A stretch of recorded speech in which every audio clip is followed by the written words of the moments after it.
Hola, que el Señor les bendiga muy ricamente. Eh, Siempre he dicho que es un placer llegar hasta ustedes a través de este medio y todo tiene un costo, todo tiene un tiempo también.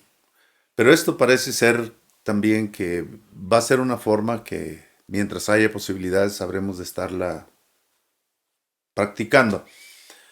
Quiero agradecer a Dios por la salud de los hermanos, por la recuperación de los enfermos y porque nuestra oración se reorienta en el sentido de que lo que dijo Jesús es verdad.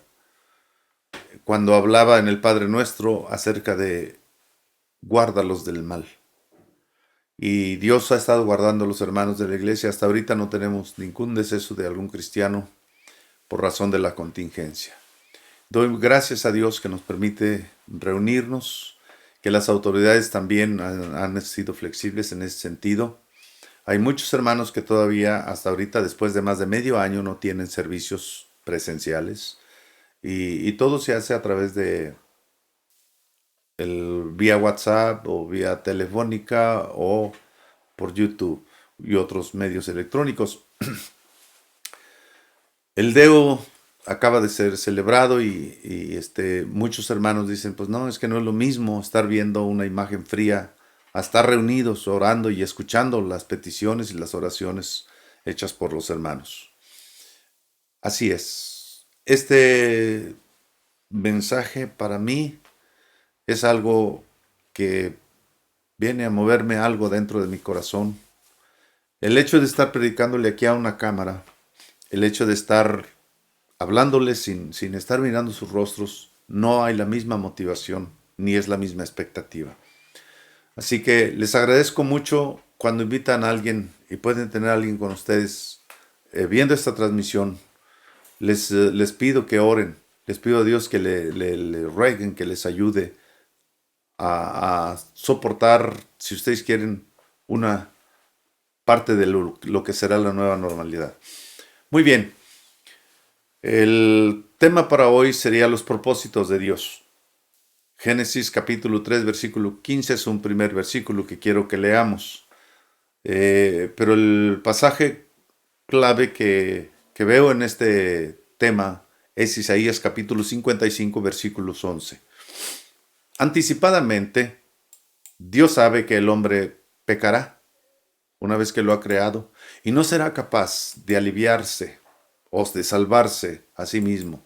Y Dios determinó, previó y proveyó un Salvador. Lo primero que Dios hizo para cubrir al ser humano fue sacrificar una o más víctimas para vestirlos. Las palabras, esta te herirá en la cabeza y tú le herirás el calcañar, son la sentencia a la serpiente de que moriría aplastándole la cabeza. Para el ser humano, la sentencia es que sufriría y luego moriría en consecuencia. El hombre voluntariamente pecó y perdió su estado original. Se apartó de Dios haciendo lo que le vino al momento para hacer. No guardó en su memoria las palabras de Dios ordenándole no comer del árbol del fruto de la ciencia del bien y del mal. Y así pecó el hombre voluntariamente y la manera en que se dieron cuenta que estaban fuera de su relación con Dios ya era cuando sintieron temor y se avergonzaron porque se descubrieron desnudos. La serpiente representa al diablo y Satanás y la simiente de la mujer a nuestro Señor Jesucristo, quien vino a buscar y a salvar lo que se había perdido debido al mandato divino que no pudieron cumplir nuestros padres. En primer lugar, quiero que consideremos que queda probado a través de las dispensaciones que el hombre no ha sido capaz de guardar su integridad y su relación y su dignidad delante de Dios, ni gobernado por el hombre mismo pudo corregirse, ni la promesa de Dios fue suficiente incentivo para que el hombre se volviera a Dios. Dios dio su ley, que los hombres en mayoría no hemos podido cumplir, y entonces nos dio a su Hijo para redimirnos tomando nuestras debilidades y nuestros pecados. Se humilló a sí mismo hasta la muerte y muerte de cruz. Y Dios está en Cristo ahora, reconciliando al hombre con él, el justo por los injustos, para llevarnos a Dios. Qué gran misericordia la de Dios y cuánto amor nos tuvo para lo- poder desprenderse de su Hijo y entregarlo por nosotros. Dios interviniendo la historia, encuentro que en Isaías capítulo 55, versículo 11, dice, así es palabra que sale de mi boca, no volverá a mí vacía, pero hará todo lo que yo quiero y será prosperada en aquello para lo que la envié. Y entonces considero que a unos ablandará para salvación, a otros endurecerá para juicio y condenación, a otros instruirá para hacer bendición a los demás seres humanos. El propósito de Dios se va a cumplir aunque el hombre resulte culpable ante él. Un ejemplo, Judas pudo no haber vendido al Señor. Nació israelita, parte del pueblo de Dios. Vivió, se instruyó según las normas bíblicas y de la nación. Fue discipulado, fue discípulo y pudo haber llegado a ser apóstol. Pero solo un detalle hizo la diferencia. El amor al dinero lo cegó y por unas monedas miserables que no se puede uno llevar a la tumba, al maestro entregó con un beso. Fue llevado paso a paso hasta donde no hubo retorno. Sin pensar, sin saber, cumplió el propósito de Dios y es culpable ante Dios por aquella deslealtad. Dentro de los propósitos de Dios encuentro otro personaje ilustre y hablo de José el soñador en segundo lugar. En Génesis capítulo 37 encontramos esa fascinante historia. Es una de las historias más notables de la Biblia y la literatura. Fue amado, fue odiado y lo voy a decir de otra manera. Fue amado por su padre, fue odiado por sus hermanos, fue favorecido por la gracia divina, fue tentado por la mujer de su amo y fue confinado en una cárcel y luego fue exaltado hasta ser el segundo en el trono de Egipto. Siendo de edad de 17 años, nunca imaginó qué pasaría en los 93 años restantes de su vida. La adversidad no lo hizo endurecer su corazón. La prosperidad no lo arruinó, como arruina a muchos. Era el mismo para mí, en privado como en público. Él nunca imaginó el proceso que estaba pasando para cumplir el propósito de Dios. Soñó ser el manojo central y en torno a él se apilaban sus hermanos y sus propios padres. Soñó ser como el sol y sus padres, sus hermanos, los astros menores. En efecto, aquel era el rumbo de su vida, realmente. Pero eso desató la ira de sus hermanos y decidieron matarlo. Pero su hermano mayor lo evitó. Y la opción fue matar un cabrito, manchar con la sangre de la túnica de José y mostrarla a su padre. Así relataron un cuento para evitar el castigo por parte de su padre, una vil mentira que sufrió Jacob por muchos años.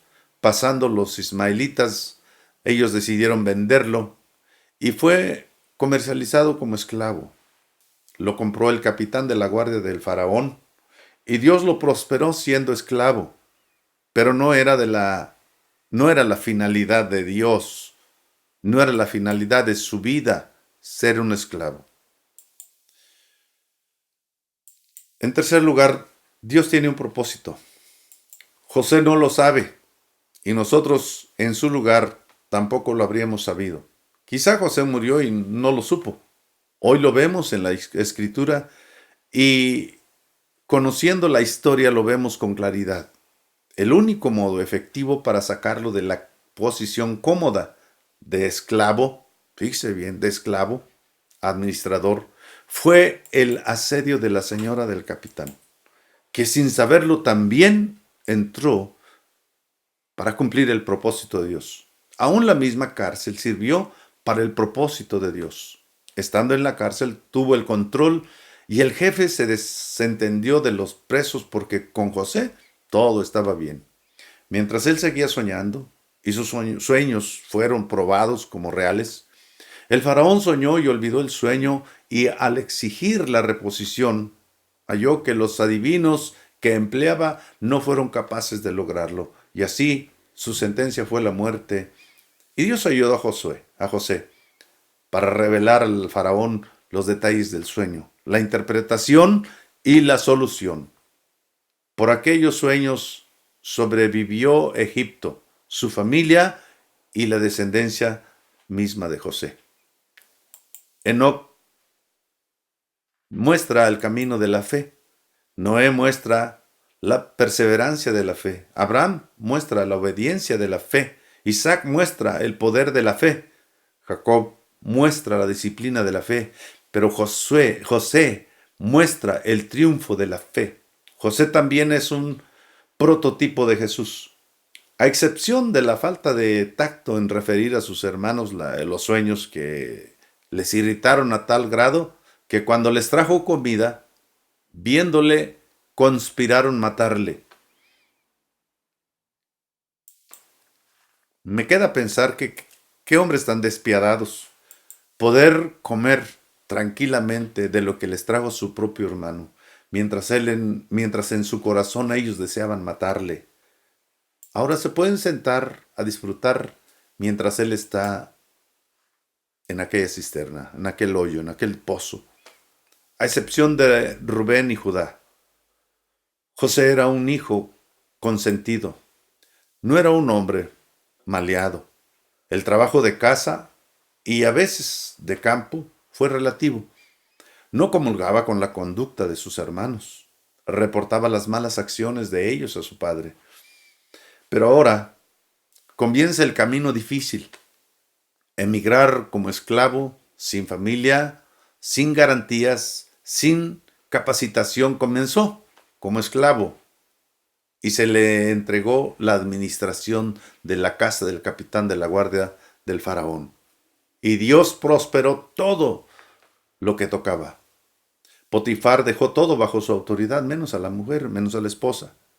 Cuando estaba cómodo, la señora se enamoró de él y así salió de la comodidad para caer en la cárcel. Administrando la cárcel, Dios le dio gracia y todo estaba bien, tanto que el encargado de la cárcel, recordemos, no se preocupaba de nada. Estos dos lapsos de administración fueron la preparación para ser efectivo en asuntos de Estado. Después de considerar esta historia de manera breve y no con tantos detalles, porque hay muchos detalles que se quedan tras esto, quiero preguntar en conclusión, ¿cómo se ve usted en los propósitos de Dios? Eso es lo más importante para nosotros. Lo más interesante es rescatar algo para nosotros dentro de este tema. ¿Cómo se desarrolla su vida? ¿Cuál es la dirección? ¿El rumbo que lleva? ¿Cuál es la meta de su corazón? Nosotros los seres humanos somos como la hoja del árbol, que algún día va a caer. Y nosotros podríamos no saber ni siquiera nuestro destino, ni dónde vamos a parar. Uno no sabe, cuándo morirá. Pero sí el rumbo de su vida es la huella del pie del Señor Jesús. Él dijo, si alguno me sirve, sígame. Si alguno me sirve, mi Padre le honrará. ¿Cuál es su postura con Dios? ¿Cuál es el futuro que usted ve en su vida delante de Dios? Le quiero invitar a que oremos. Considere cada detalle que está pasando a lo largo de sus días. Y si puede hacer una remembranza semanal de cuáles son las cosas más sobresalientes y pudiéramos estudiar muchas de las cosas que nos han venido pasando. Inclusive en su memoria puede repasar lo que ha venido pasando y puede saber el curso que lleva. ¿Usted está contento en su vida con Dios?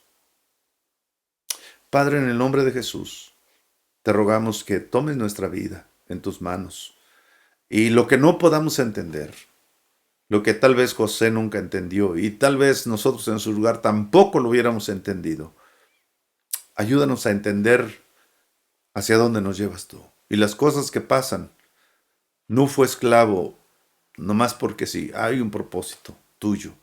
No cayó en la cárcel nada más porque sí, había un propósito tuyo. Y finalmente venir a ser el segundo del rey en Egipto fue tan importante. Oh, bendito Señor, en todas aquellas cosas que tú nos has ayudado a sobrevivir y a pasar, ayúdanos a sacar el mejor provecho y ayúdanos a aplicar lo aprendido de las cosas difíciles para poderte servir y agradar a ti. Que este sea el deseo de nuestro corazón también. Amén. Dios les bendiga.